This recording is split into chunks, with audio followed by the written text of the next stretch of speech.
Chapter 1. Laying Plans. Sun Tzu said, "The art of war is of vital importance to the state." The art of war, then, is governed by 5 constant factors to be taken into account in one's deliberations when seeking to determine the conditions obtaining in the field. These are the moral law, heaven, earth, the commander, method, and discipline. The moral law causes the people to be in complete accord with their ruler, so that they will follow him regardless of their lives, undismayed by any danger. Heaven signifies night and day, cold and heat, times and seasons. Earth comprises distances, great and small, danger and security, open ground and narrow passes, the chances of life and death. The commander stands for the virtues of wisdom, sincerity, benevolence, courage, and strictness. By method and discipline are to be understood the marshalling of the army in its proper subdivisions, the graduations of rank among the officers, the maintenance of roads by which supplies may reach the army, and the control of military expenditure. These 5 heads should be familiar to every general. He who knows them will be victorious. He who knows them not will fail.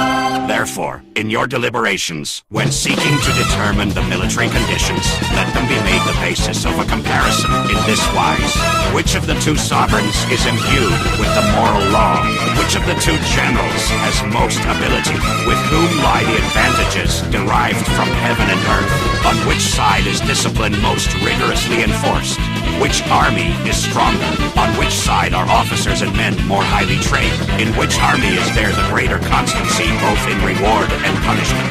By means of these 7 considerations, I can forecast victory or defeat. The general that hearkens to my counsel and acts upon it will conquer. Let such a one be retained in command. The general that hearkens not to my counsel nor acts upon it will suffer defeat. Let such a one be dismissed. While getting the profit of my counsel, avail yourself also of any helpful circumstances over and beyond the ordinary rules. According as circumstances are favorable, one should modify one's plans. All warfare is based on deception. Hence, when able to attack, we must seem unable. When using our forces, we must seem inactive. When we are near, we must make the enemy believe we are far away. When far away, we must make him believe we are near. Hold out baits to entice the enemy. Feign disorder and crush him. If he is secure at all points, be prepared for him. If he is in superior strength, evade him. If your opponent is of choleric temper, seek to irritate him. Pretend to be weak, that he may grow arrogant. If he is taking his ease, give him no rest. If his forces are united, separate them. Attack him where he is unprepared. Appear where you are not expected. These military devices, leading to victory, must not be divulged beforehand. Now the general who wins a battle makes many calculations in his temple ere the battle is fought. The general who loses a battle makes but few calculations beforehand. Thus, do many calculations lead to victory, and few calculations to defeat. How much more no calculation at all? It is by attention to this point that I can foresee who is likely to win or lose. Chapter 2. Waging War. Sun Tzu said, "In the operations of war, where there are in the field 1,000 swift chariots, as many heavy chariots, and 100,000 mail-clad soldiers, with provisions enough to carry them 1,000 li. The expenditure at home and at the front, including entertainment of guests, small items such as glue and paint, and sums spent on chariots and armor, will reach the total of 1,000 ounces of silver per day. Such is the cost of raising an army of men. When you engage in actual fighting, if victory is long in coming, then men's weapons will grow dull, and their ardor will be damped. If you lay siege to a town, you will exhaust your strength. Again, if the campaign is protracted, the resources of the state will not be equal to the strain. Now when your weapons are dulled, your ardor damped, your strength exhausted, and your treasure spent, other chieftains will spring up to take advantage of your extremity. Then no man, however wise, will be able to avert the consequences that must ensue. Thus, though we have heard of stupid haste in war, cleverness has never been seen associated with long delays. There is no instance of a country having benefited from prolonged warfare. It is only one who is thoroughly acquainted with the evils of war that can thoroughly understand the profitable way of carrying it on. The skillful soldier does not raise a second levy. Neither are his supply wagons loaded more than twice. Bring war material with you from home, but forage on the enemy. Thus the army will have food enough for its needs. Poverty of the state exchequer causes an army to be maintained by contributions from a distance. Contributing to maintain an army at a distance causes the people to be impoverished. On the other hand, the proximity of an army causes prices to go up, and high prices cost the people's substance to be drained away. When their substance is drained away, the peasantry will be afflicted by heavy exactions. With this loss of substance and exhaustion of strength, the homes of the people will be stripped bare, and 3/10 of their income will be dissipated. While government expenses for broken chariots, worn-out horses, breastplates and helmets, bows and arrows, spears and shields, protective mantles, draft oxen and heavy wagons will amount to 4/10 of its total revenue. Hence a wise general makes a point of foraging on the enemy. One cartload of the enemy's provisions is equivalent to 20 of one's own, and likewise, a single kikul of his provender is equivalent to 20 from one's own store. Now, in order to kill the enemy, our men must be roused to anger. That there may be advantage from defeating the enemy, they must have their rewards. Therefore, in chariot fighting, when 10 or more chariots have been taken, those should be rewarded who took the first. Our own flags should be substituted for those of the enemy, and the chariots mingled and used in conjunction with ours. The captured soldiers should be kindly treated and kept. This is called using the conquered foe to augment one's own strength. In war, then, let your great object be victory, not lengthy campaigns. Thus it may be known that the leader of armies is the arbiter of the people's fate, the man on whom it depends whether the nation shall be in peace or in peril. Chapter 3. Attack by Stratagem. Sun Tzu said, "In the practical art of war, the best thing of all is to take the enemy's country whole and intact. To shatter and destroy it is not so good. So too, it is better to recapture an army entire than to destroy it. To capture a regiment, a detachment, or a company entire than to destroy them. Hence to fight and conquer in all your battles is not supreme excellence. Supreme excellence consists in breaking the enemy's resistance without fighting. Thus, the highest form of generalship is to block the enemy's plans. The next best is to prevent the junction of the enemy's forces. The next in order is to attack the enemy's army in the field.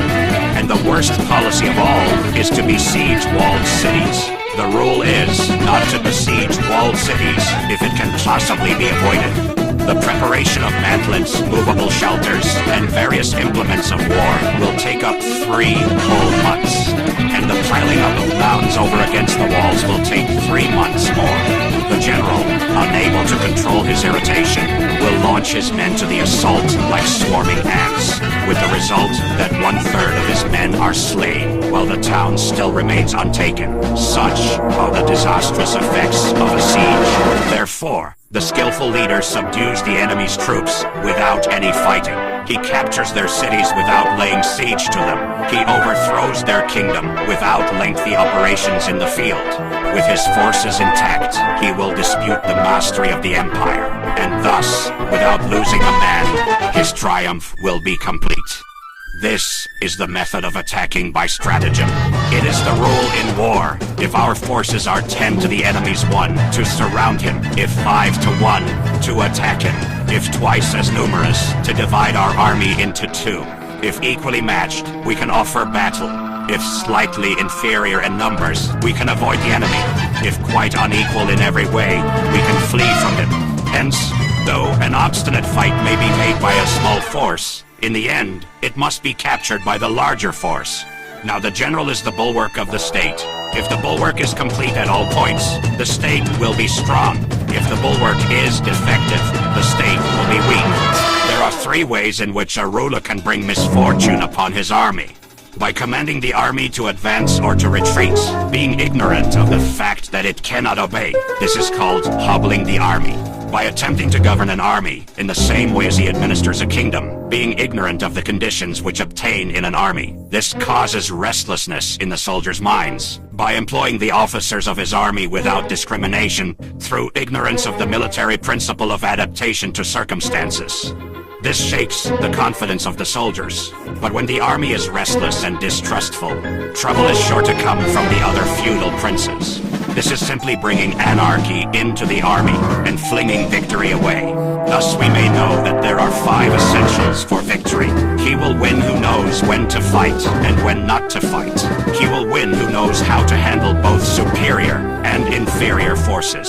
He will win whose army is animated by the same spirit throughout all its ranks. He will win who, prepared himself, waits to take the enemy unprepared. He will win who has military capacity and is not interfered with by the sovereign. Hence the saying, if you know the enemy and know yourself, you need not fear the result of 100 battles. If you know yourself, but not the enemy, for every victory gained, you will also suffer a defeat. If you know neither the enemy nor yourself, you will succumb in every battle. Chapter 4. Tactical Dispositions. Sun Tzu said, the good fighters of old first put themselves beyond the possibility of defeat, and then waited for an opportunity of defeating the enemy. To secure ourselves against defeat lies in our own hands, but the opportunity of defeating the enemy is provided by the enemy himself. Thus the good fighter is able to secure himself against defeat, but he cannot make certain of defeating the enemy. Hence the saying, one may know how to conquer without being able to do it. Security against defeat implies defensive tactics. Ability to defeat the enemy means taking the offensive. Standing on the defensive indicates insufficient strength. Attacking, a superabundance of strength. The general who is skilled in defense hides in the most secret recesses of the earth. He who is skilled in attack flashes forth from the topmost heights of heaven. Thus, on the one hand, we have ability to protect ourselves. On the other, a victory that is complete. To see victory only when it is within the ken of the common herd is not the acme of excellence. Neither is it the acme of excellence if you fight and conquer, and the whole empire says, well done. To lift an autumn hair is no sign of great strength. To see the sun and moon is no sign of sharp sight. To hear the noise of thunder is no sign of a quick ear. What the ancients called a clever fighter is one who not only wins, but excels in winning with ease.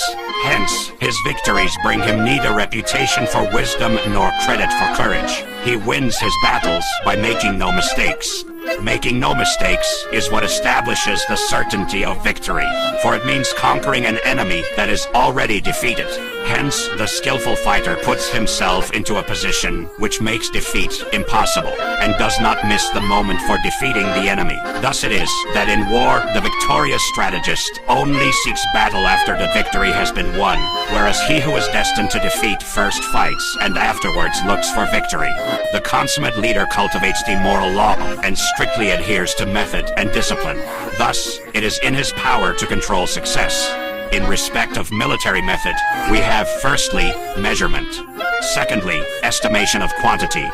Thirdly, calculation. Fourthly, balancing of chances. Fifthly, victory. Measurement owes its existence to earth. Estimation of quantity to measurement. Calculation to estimation of quantity. Balancing of chances to calculation. And victory to balancing of chances. A victorious army opposed to a routed one is as a pound's weight placed in the scale against a single grain. The onrush of a conquering force is like the bursting of pent-up waters into a chasm 1,000 fathoms deep.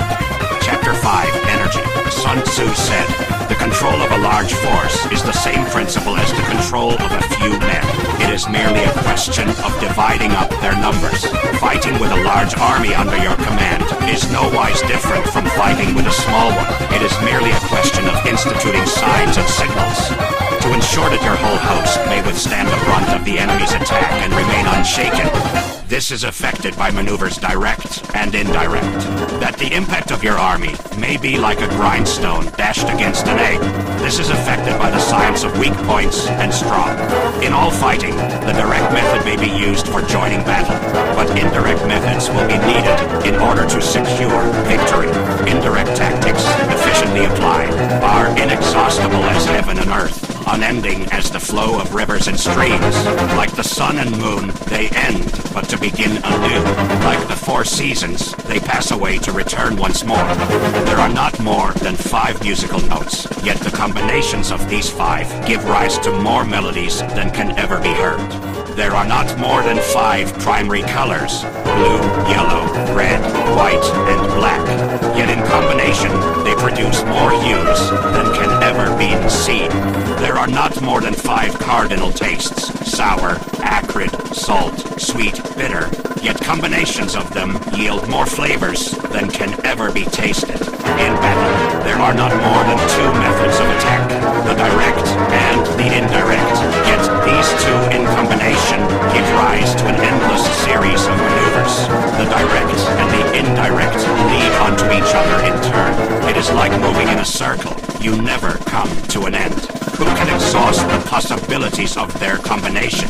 The onset of troops is like the rush of a torrent, which will even roll stones along in its course. The quality of decision is like the well-timed swoop of a falcon, which enables it to strike and destroy its victim. Therefore, the good fighter will be terrible in his onset and prompt in his decision. Energy may be likened to the bending of a crossbow, decision to the releasing of a trigger. Amid the turmoil and tumult of battle, there may be seeming disorder and yet no real disorder at all. Amid confusion and chaos, your array may be without head or tail, yet it will be proof against defeat. Simulated disorder postulates perfect discipline. Simulated fear postulates courage. Simulated weakness postulates strength. Hiding order beneath the cloak of disorder is simply a question of subdivision. Concealing courage under a show of timidity presupposes a fund of latent energy. Masking strength with weakness is to be effected by tactical dispositions. Thus, one who is skillful at keeping the enemy on the move maintains deceitful appearances, according to which the enemy will act.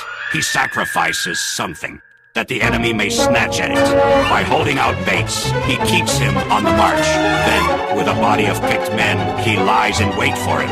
The clever combatant looks to the effect of combined energy and does not require too much from individuals. Hence his ability to pick out the right men and utilize combined energy. When he utilizes combined energy, his fighting men become, as it were, like unto rolling logs or stones. For it is the nature of a log or stone to remain motionless on level ground, and to move when on a slope, if four-cornered, to come to a standstill, but if round-shaped, to go rolling down. Thus the energy developed by good fighting men is as the momentum of a round stone rolled down a mountain thousands of feet in height. So much on the subject of energy. Chapter 6, Weak Points and Strong. Sun Tzu said, "Whoever is first in the field and awaits the coming of the enemy will be fresh for the fight. Whoever is second in the field and has to hasten to battle will arrive exhausted. Therefore, the clever combatant imposes his will on the enemy, but does not allow the enemy's will to be imposed on him. By holding out advantages to him, he can cause the enemy to approach of his own accord, or, by inflicting damage, he can make it impossible for the enemy to draw near. If the enemy is taking his ease, he can harass him. If well supplied with food, he can starve him out. If quietly encamped, he can force him to move, appear at points which the enemy must hasten to defend, march swiftly to places where you are not expected. An army may march great distances without distress. If it marches through country where the enemy is not, you can be sure of succeeding in your attacks if you only attack places which are undefended. You can ensure the safety of your defense if you only hold positions that cannot be attacked. Hence, that general is skillful in attack, whose opponent does not know what to defend, and he is skillful in defense, whose opponent does not know what to attack. O divine art of subtlety and secrecy! Through you, we learn to be invisible.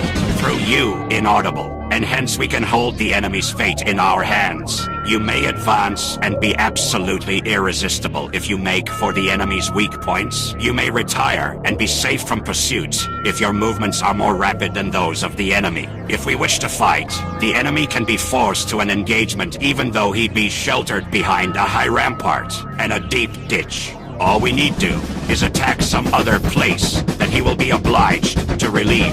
If we do not wish to fight, we can prevent the enemy from engaging us even though the lines of our encampment be merely traced out on the ground. All we need do is to throw something odd and unaccountable in his way. By discovering the enemy's dispositions and remaining invisible ourselves, we can keep our forces concentrated while the enemy's must be divided. We can form a single united body while the enemy must split up into fractions. Hence, there will be a whole pitted against separate parts of a whole, which means that we shall be many to the enemy's few. And if we are able thus to attack an inferior force with a superior one, our opponents will be in dire straits. The spot where we intend to fight must not be made known, for then the enemy will have to prepare against a possible attack at several different points. And his forces being thus distributed in many directions, the numbers we shall have to face at any given point will be proportionately few. For should the enemy strengthen his van, he will weaken his rear. Should he strengthen his rear, he will weaken his van. Should he strengthen his left, he will weaken his right. Should he strengthen his right, he will weaken his left. If he sends reinforcements everywhere, he will everywhere be weak. Numerical weakness comes from having to prepare against possible attacks. Numerical strength from compelling our adversary to make these preparations against us. Knowing the place and the time of the coming battle, we may concentrate from the greatest distances in order to fight. But if neither time nor place be known, then the left wing will be impotent to succor the right equally impotent to succor the left, the van unable to relieve the rear, or the rear to support the van. How much more so if the furthest portions of the army are anything under 100 li apart, and even the nearest are separated by several li. Though according to my estimate, the soldiers of UA exceed our own in number, that shall advantage them nothing in the matter of victory. I say then that victory can be achieved. Though the enemy be stronger in numbers, we may prevent him from fighting. Scheme so as to discover his plans and the likelihood of their success. Rouse him, and learn the principle of his activity or inactivity. Force him to reveal himself, so as to find out his vulnerable spots. Carefully compare the opposing army with your own, so that you may know where strength is superabundant and where it is deficient. In making tactical dispositions, the highest pitch you can attain is to conceal them. Conceal your dispositions, and you will be safe from the prying of the subtlest spies, from the machinations of the wisest brains. How victory may be produced for them out of the enemy's own tactics. That is what the multitude cannot comprehend. All men can see the tactics whereby I conquer, but what none can see is the strategy out of which victory is evolved.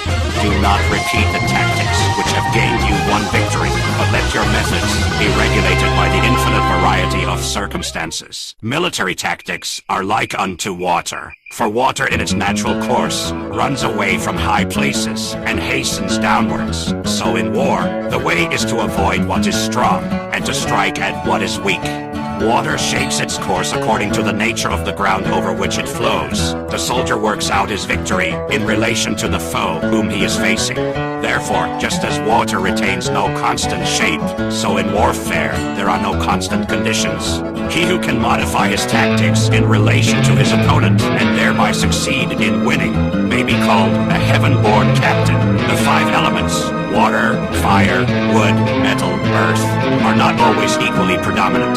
The four seasons make way for each other in turn. There are short days and long. The moon has its periods of waning and waxing. Chapter 7, Maneuvering. Sun Tzu said, in war, the general receives his commands from the sovereign.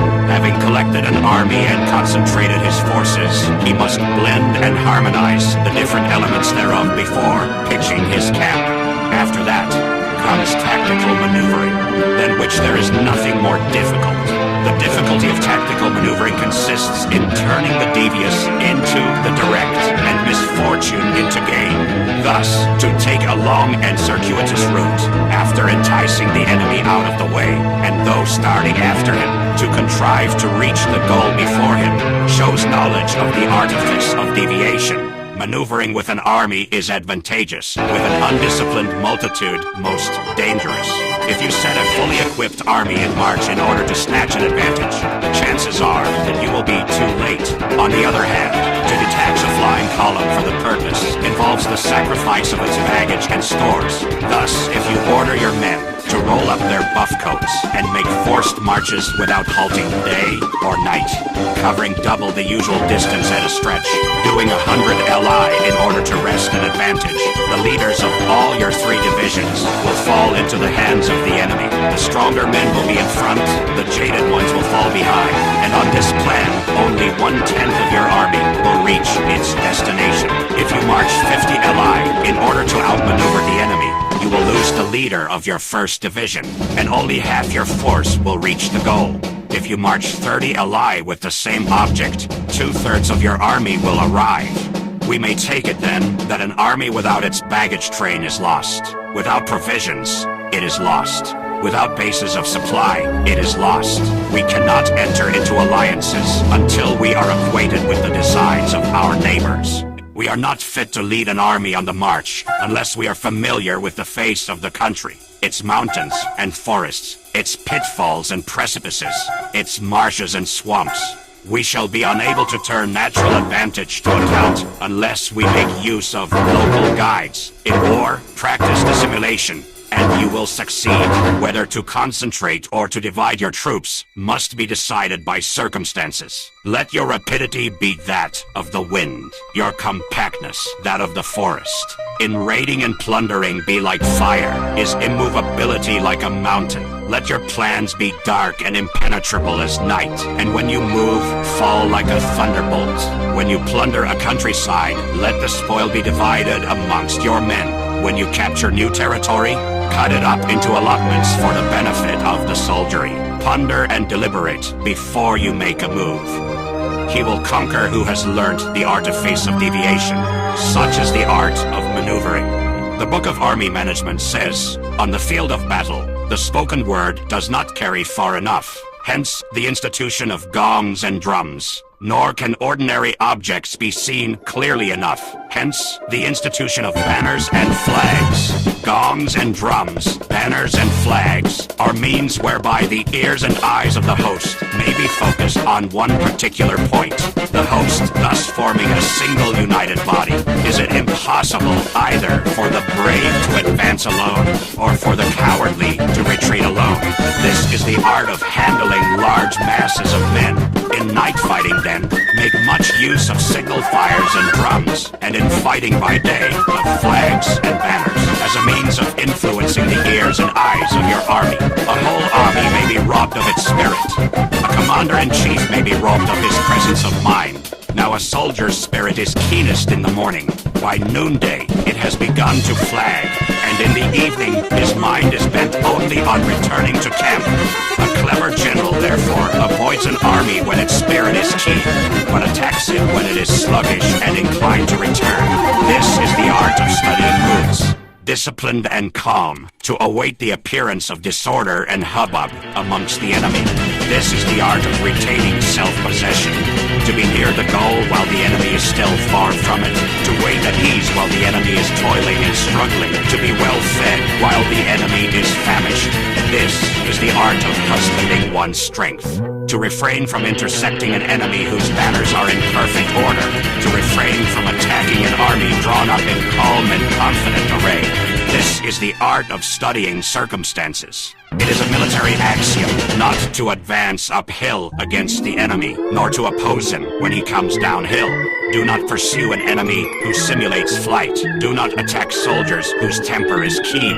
Do not swallow bait offered by the enemy. Do not interfere with an army that is returning home. When you surround an army, leave an outlet free. Do not press a desperate foe too hard. Such is the art of warfare. Chapter 8, Variation in Tactics.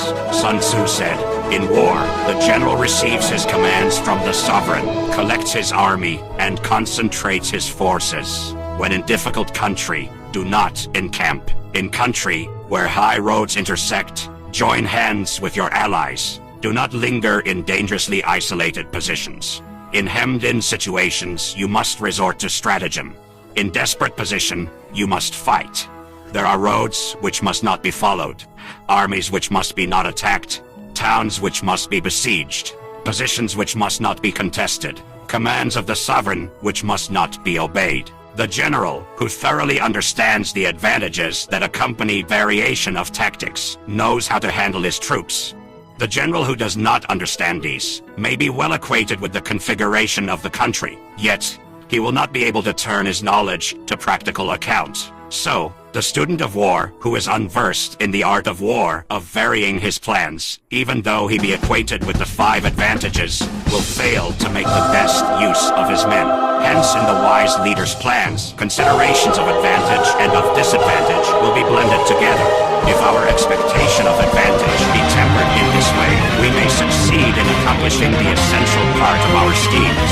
If, on the other hand, in the midst of difficulties, we are always ready to seize an advantage, we may extricate ourselves from misfortune, reduce the hostile chiefs by inflicting damage on them, and make trouble for them, and keep them constantly engaged, hold out specious allurements, and make them rush to any given point. The art of war teaches us to rely not on the likelihood of the enemy's not coming, but on our own readiness to receive him, not on the chance of his not attacking, but rather on the fact that we have made our position unassailable. There are 5 dangerous faults which may affect the general. Recklessness, which leads to destruction. Cowardice, which leads to capture. A hasty temper, which can be provoked by insolence. A delicacy of honor, which is sensitive to shame. Over-solicitude for his men, which exposes him to worry and trouble. These are the 5 besetting sins of a general. Ruinous to the conduct of war. When an army is overthrown and its leader slain, the cause will surely be found among these 5 dangerous faults. Let them be a subject of meditation. On Apes, the army on the march, Sun Tzu said, "We come now to the question of encamping the army and observing signs of the enemy. Pass quickly over mountains and keep in the neighborhood of valleys. Camp in high places, facing the sun. Do not climb heights in order to fight. So much for mountain warfare. After crossing a river, you should get far away from it. When an invading force crosses a river in its onward march, do not advance to meet it in midstream. It will be best to let half the army get across and then deliver your attack. If you're anxious to fight, you should not go to meet the invader near a river, which he has to cross. Moor your craft higher up than the enemy and facing the sun. Do not move upstream to meet the enemy. So much for river warfare. In crossing salt marshes, your sole concern should be to get over them quickly, without any delay. If forced to fight in a salt marsh, you should have water and grass near you, and get your back to a clump of trees. So much for operations in salt marshes. In dry, level country, take up an easily accessible position, with rising ground to your right and on your rear, so that the danger may be in front and safety lie behind. So much for campaigning in flat country. These are the 4 useful branches of military knowledge, which enabled the Yellow Emperor to vanquish 4 several sovereigns. All armies prefer high ground to low and sunny places to dark. If you are careful of your men and camp on hard ground, the army will be free from disease of every kind, and this will spell victory. When you come to a hill or a bank, occupy the sunny side with the slope on your right rear. Thus, you will at once act for the benefit of your soldiers and utilize the natural advantages of the ground. When, in consequence of heavy rains of country, a river which you wish to ford is swollen and flecked with foam, you must wait until it subsides. Country in which there are precipitous cliffs with torrents running between, deep natural hollows, confined places, tangled thickets, quagmires and crevasses, should be left with all possible speed and not approached. While we keep away from such places, we should get the enemy to approach them. While we face them, we should let the enemy have them on his rear. If in the neighborhood of your camp there should be any hilly country, ponds surrounded by aquatic grass, hollow basins filled with reeds, or woods with thick undergrowth, they must be carefully routed out and searched, for these are places where men, in ambush or insidious spies, are likely to be lurking. When the enemy is close at hand and remains quiet, he is relying on the natural strength of his position. When he keeps aloof and tries to provoke a battle, he is anxious for the other side to advance. If his place of encampment is easy of access, he is tendering a bait. Movement amongst the trees of a forest shows that the enemy is advancing. The appearance of a number of screens in the midst of thick grass means that the enemy wants to make us suspicious. The rising of birds in their flight is the sign of an ambuscade. Startled beasts indicate that a sudden attack is coming. When there is dust rising in a high column, it is the sign of chariots advancing. When the dust is low, but spread over a wide area, it betokens the approach of infantry. When it branches out in different directions, it shows that parties have been sent to collect firewood. A few clouds of dust moving to and fro signify that the army is encamping. Humble words and increased preparations are signs that the enemy is about to advance.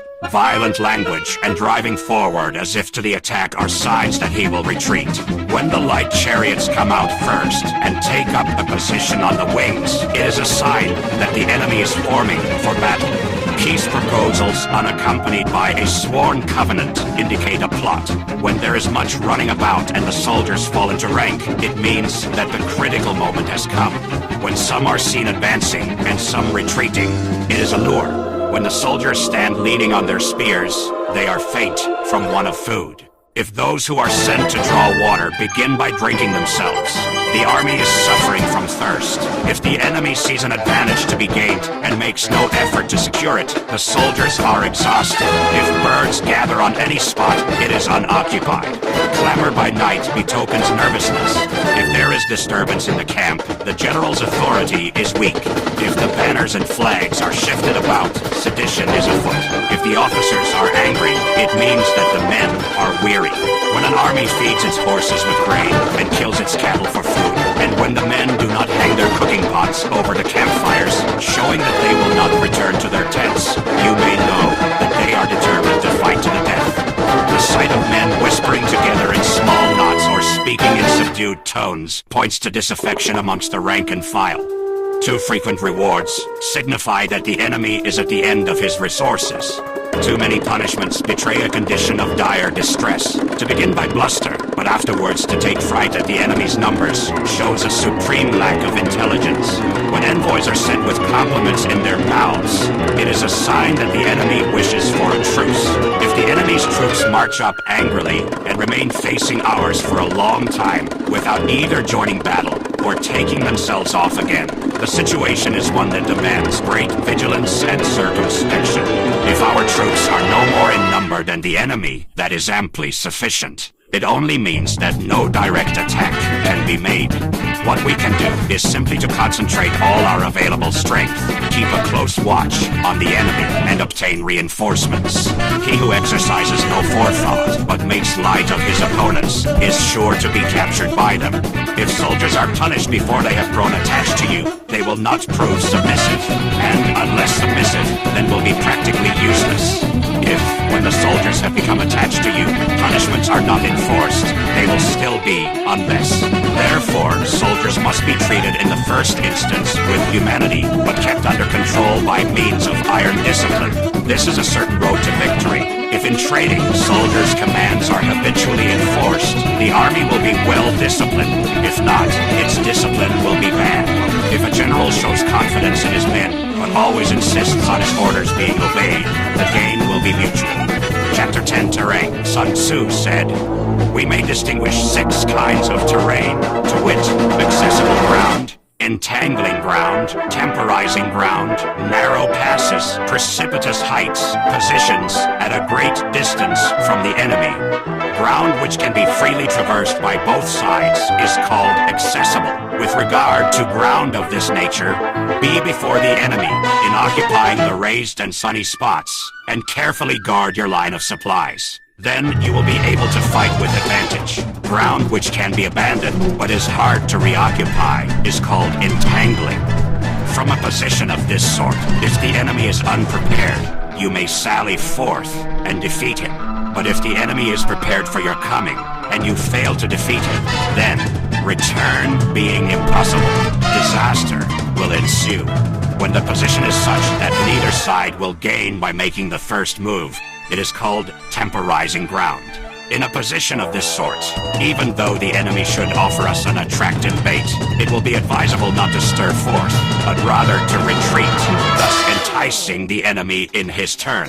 Then, when part of his army has come out, we may deliver our attack with advantage. With regard to narrow passes, if you can occupy them first, let them be strongly garrisoned, and await the advent of the enemy. Should the army forestall you in occupying a pass, do not go after him if the pass is fully garrisoned, but only if it is weakly garrisoned. With regard to precipitous heights, if you are beforehand with your adversary, you should occupy the raised and sunny spots, and there wait for him to come up. If the enemy has occupied them before you, do not follow him, but retreat and try to entice him away. If you are situated at a great distance from the enemy, and the strength of the two armies is equal, it is not easy to provoke a battle, and fighting will be to your disadvantage. These 6 are the principles connected with Earth. The general, who has attained a responsible post, must be careful to study them. Now, an army is exposed to 6 several calamities, not arising from natural causes, but from faults for which the general is responsible. These are flight, insubordination, collapse, ruin, disorganization, rout. Other conditions being equal, if one force is hurled against another 10 times its size, the result will be the flight of the former. When the common soldiers are too strong, and their officers too weak, the result is insubordination. When the officers are too strong and the common soldiers too weak, the result is collapse. When the higher officers are angry and insubordinate, and on meeting the enemy give battle on their own account from a feeling of resentment, before the commander-in-chief can tell whether or no he is in a position to fight, the result is ruin. When the general is weak and without authority, when his orders are not clear and distinct, when there are no fixed duties assigned to officers and men, and the ranks are formed in a slovenly, haphazard manner, the result is utter disorganization. When a general, unable to estimate the enemy's strength, allows an inferior force to engage a larger one, or hurls a weak detachment against a powerful one, and neglects to place picked soldiers in the front rank, the result must be rout. These are 6 ways of courting defeat, which must be carefully noted by the general who has attained a responsible post. The natural formation of the country is the soldier's best ally, but a power of estimating the adversary, of controlling the forces of victory, and of shrewdly calculating difficulties, dangers, and distances constitutes the test of a great general. He who knows these things, and in fighting puts his knowledge into practice, will win his battles. He who knows them not, nor practices them, will surely be defeated. If fighting is sure to result in victory, then you must fight, even though the ruler forbid it. If fighting will not result in victory, then you must not fight even at the ruler's bidding. The general who advances without coveting fame and retreats without fearing disgrace, whose only thought is to protect his country and do good service for his sovereign, is the jewel of the kingdom. Regard your soldiers as your children, and they will follow you into the deepest valleys. Look upon them as your own beloved sons, and they will stand by you even unto death. If, however, you're indulgent, but unable to make your authority felt, kind-hearted, but unable to enforce your commands, and incapable, moreover, of quelling disorder, then your soldiers must be likened to spoiled children. They are useless for any practical purpose. If we know that our own men are in a condition to attack, but are unaware that the enemy is not open to attack, we have gone only halfway towards victory. If we know that the enemy is open to attack, but are unaware that our own men are not in a condition to attack, we have gone only halfway towards victory. If we know that the enemy is open to attack, and also know that our men are in a condition to attack, but are unaware that the nature of the ground makes fighting impracticable, we have still gone only halfway towards victory. Hence, the experienced soldier, once in motion, is never bewildered. Once he has broken camp, he is never at a loss. Hence the saying, if you know the enemy and know yourself, your victory will not stand in doubt. If you know heaven and know earth, you may make your victory complete. Chapter 11, The 9 Situations.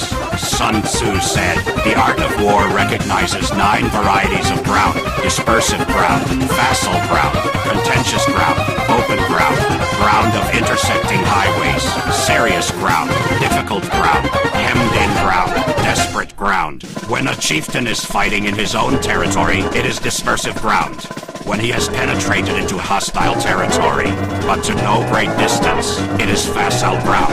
Ground the possession of which affords great advantage to either side is contentious ground. Ground on which each side has liberty of movement is open ground.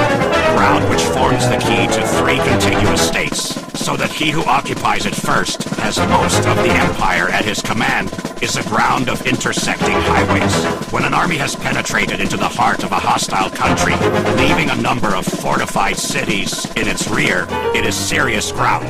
Mountain forests, rugged steeps, marshes and fens, all country that is hard to traverse. This is difficult ground. Ground which is reached through narrow gorges, and from which we can only retire by tortuous paths, so that a small number of the enemy would suffice to crush a large body of our men. This is hemmed-in ground. Ground on which we can only be saved from destruction by fighting without delay is desperate ground. On dispersive ground, therefore, fight not. On facile ground, hold not. On contentious ground, attack not. On open ground, do not try to block the enemy's way. On the ground of intersecting highways, join hands with your allies. On serious ground, gather in plunder. In difficult ground, keep steadily on the march. On hemmed-in ground, resort to stratagem. On desperate ground, fight. Those who were called skillful leaders of old knew how to drive a wedge between the enemy's front and rear, to prevent cooperation between his large and small divisions, to hinder the good troops from rescuing the bad, the officers from rallying their men. When the enemy's men were united, they managed to keep them in disorder. When it was to their advantage, they made a forward move. When otherwise, they stopped still. If asked how to cope with a great host of the enemy in orderly array, and on the point of marching to the attack, I should say, begin by seizing something which your opponent holds dear. Then he will be amenable to your will. Rapidity is the essence of war. Take advantage of the enemy's unreadiness.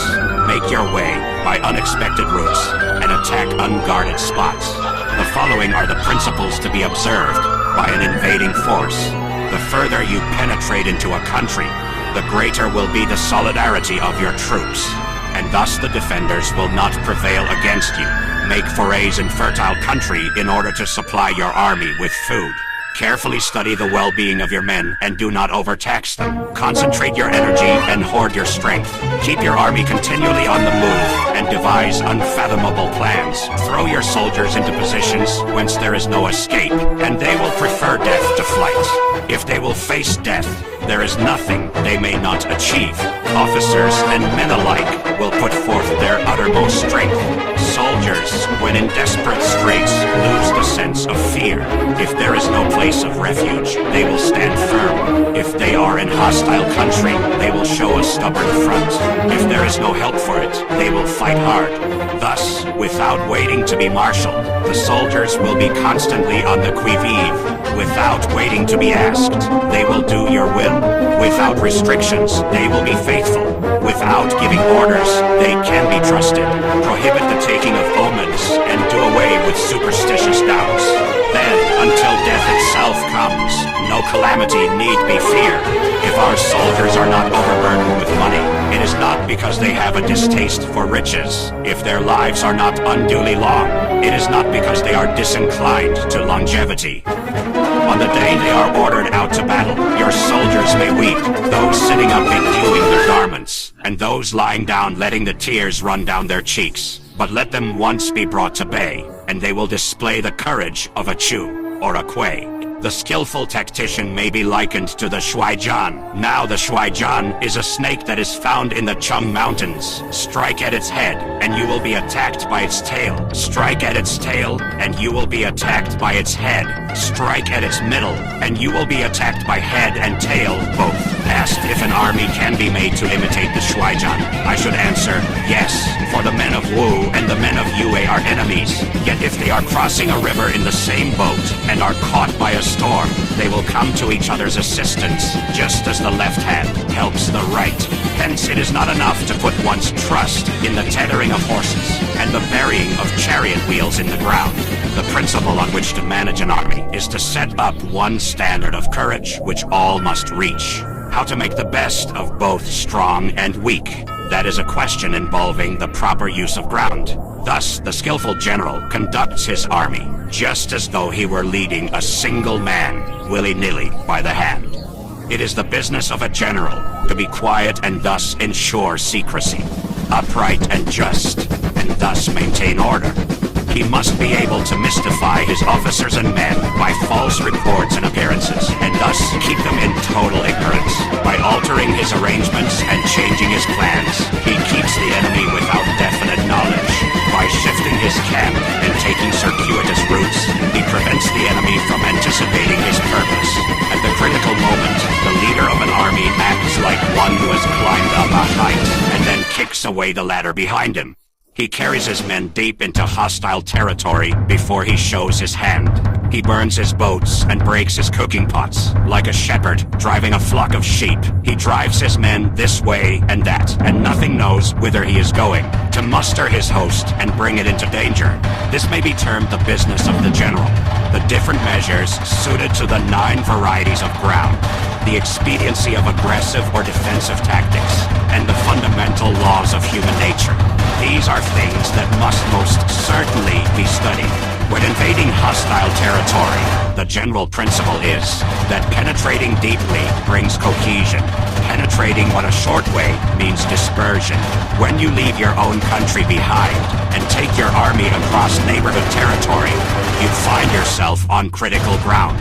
When there are means of communication on all 4 sides, the ground is one of intersecting highways. When you penetrate deeply into a country, it is serious ground. When you penetrate but a little way, it is facile ground. When you have the enemy's strongholds on your rear and narrow passes in front, it is hemmed-in ground. When there is no place of refuge at all, it is desperate ground. Therefore, on dispersive ground, I would inspire my men with unity of purpose. On facile ground, I would see that there is close connection between all parts of my army. On contentious ground, I would hurry up my rear. On open ground, I would keep a vigilant eye on my defenses. On ground of intersecting highways, I would consolidate my alliances. On serious ground, I would try to ensure a continuous stream of supplies. On difficult ground, I would keep pushing on along the road. On hemmed-in ground, I would block any way of retreat. On desperate ground, I would proclaim to my soldiers the hopelessness of saving their lives. For it is the soldier's disposition to offer an obstinate resistance when surrounded, to fight hard when he cannot help himself, and to obey promptly when he has fallen into danger. We cannot enter into alliance with neighboring princes until we are acquainted with their designs. We are not fit to lead an army on the march unless we are familiar with the face of the country, its mountains and forests, its pitfalls and precipices, its marshes and swamps. We shall be unable to turn natural advantages to account unless we make use of local guides. To be ignored of any one of the following 4 or 5 principles does not befit a warlike prince. When a warlike prince attacks a powerful state, his generalship shows itself in preventing the concentration of the enemy's forces. He overawes his opponents, and their allies are prevented from joining against him. Hence, he does not strive to ally himself with all and sundry, nor does he foster the power of other states. He carries out his own secret designs, keeping his antagonists in awe. Thus, he is able to capture their cities and overthrow their kingdoms, bestow rewards without regard to rule, issue orders without regard to previous arrangements, and you will be able to handle a whole army as though you had to do with but a single man. Confront your soldiers with the deed itself. Never let them know your design. When the outlook is bright, bring it before their eyes, but tell them nothing when the situation is gloomy. Place your army in deadly peril, and it will survive. Plunge it into desperate straits, and it will come off in safety. for it is precisely when a force has fallen into harm's way that is capable of striking a blow for victory. Success in warfare is gained by carefully accommodating ourselves to the enemy's purpose.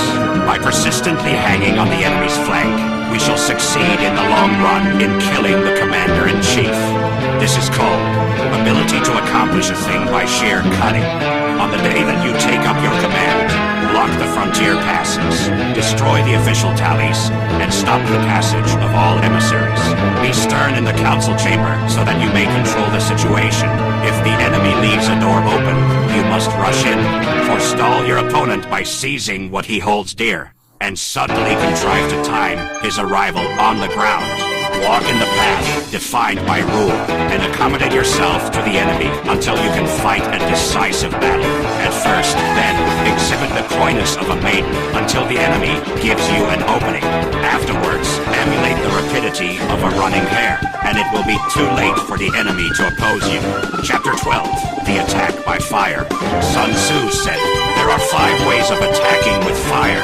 The first is to burn soldiers in their camp. The second is to burn stores. The third is to burn baggage trains. The fourth is to burn arsenals and magazines. The fifth is to hurl dropping fire amongst the enemy. In order to carry out an attack, we must have means available. The material for raising fire should always be kept in readiness. There is a proper season for making attacks with fire, and special days for starting a conflagration. The proper season is when the weather is very dry. The special days are those when the moon is in the constellations of the Sieve, the Wall, the Wing, or the Crossbar. For these 4 are all days of rising wind. In attacking with fire, one should be prepared to meet 5 possible developments. When fire breaks out inside to enemy's camp, respond at once with an attack from without. If there is an outbreak of fire, but the enemy's soldiers remain quiet, bide your time and do not attack. When the force of the flames has reached its height, follow it up with an attack, if that is practicable. If not, stay where you are. If it is possible to make an assault with fire from without, do not wait for it to break out within, but deliver your attack at a favorable moment. When you start a fire, be to windward of it. Do not attack from the leeward. A wind that rises in the daytime lasts long, but a night breeze soon falls. In every army, the 5 developments connected with fire must be known. The movements of the stars calculated, and a watch kept for the proper days. Hence, those who use fire as an aid to the attack show intelligence.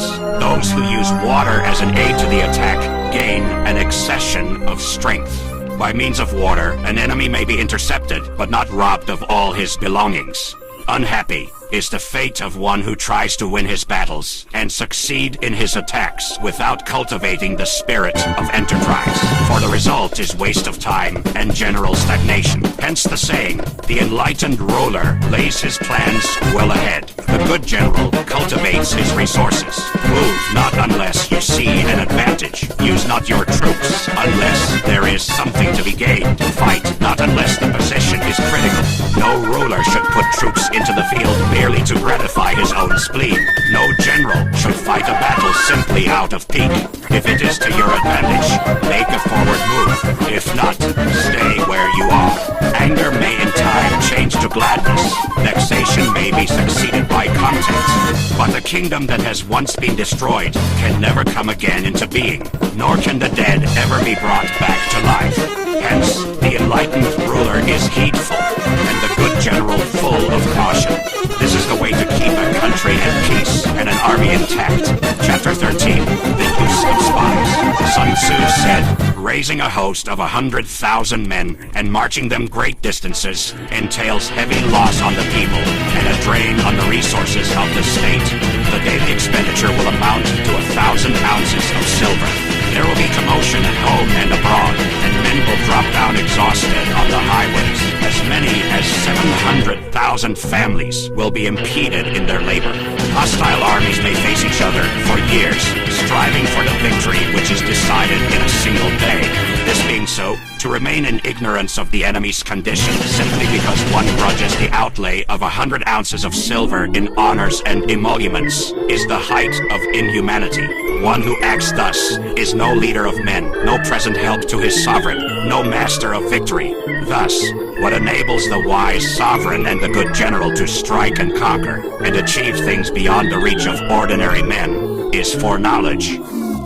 Now this foreknowledge cannot be elicited from spirits. It cannot be obtained inductively from experience, nor by any deductive calculation. Knowledge of the enemy's dispositions can only be obtained from other men. Hence, the use of spies, of whom there are 5 classes: local spies, inward spies, converted spies, doomed spies, surviving spies. When these 5 kinds of spy are all at work, none can discover the secret system. This is called divine manipulation of the threads. It is the sovereign's most precious faculty. Having local spies means employing the services of the inhabitants of a district. Having inward spies, making use of officials of the enemy. Having converted spies, getting hold of the enemy's spies and using them for our own purposes. Having doomed spies, doing certain things openly for purposes of deception, and allowing our spies to know of them and report them to the enemy. Surviving spies, finally, are those who bring back news from the enemy's camp. Hence, it is that which none in the whole army are more intimate relations to be maintained than with spies. None should be more liberally rewarded. In no other business should greater secrecy be preserved.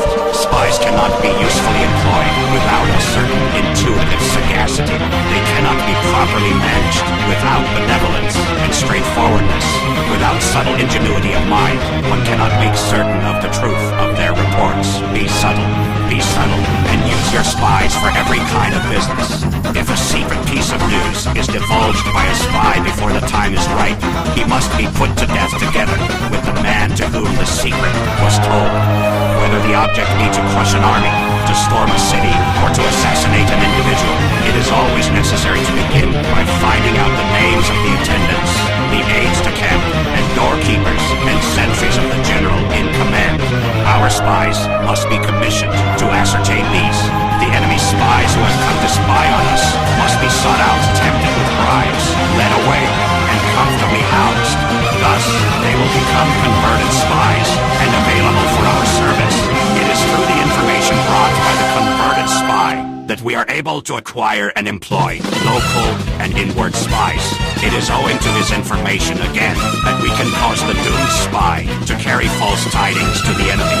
Lastly, it is by his information that the surviving spy can be used on appointed occasions. The end and aim of spying in all its 5 varieties is knowledge of the enemy, and this knowledge can only be derived, in the first instance, from the converted spy. Hence, it is essential that the converted spy be treated with the utmost liberality. Of old, the rise of the Yin dynasty was due to Ai Chi, who had served under the Hsia. Likewise, the rise of the Zhou dynasty was due to Liu Ya, who had served under the Yin. Hence it is only the enlightened ruler and the wise general who will use the highest intelligence of the army for purposes of spying, and thereby they achieve great results.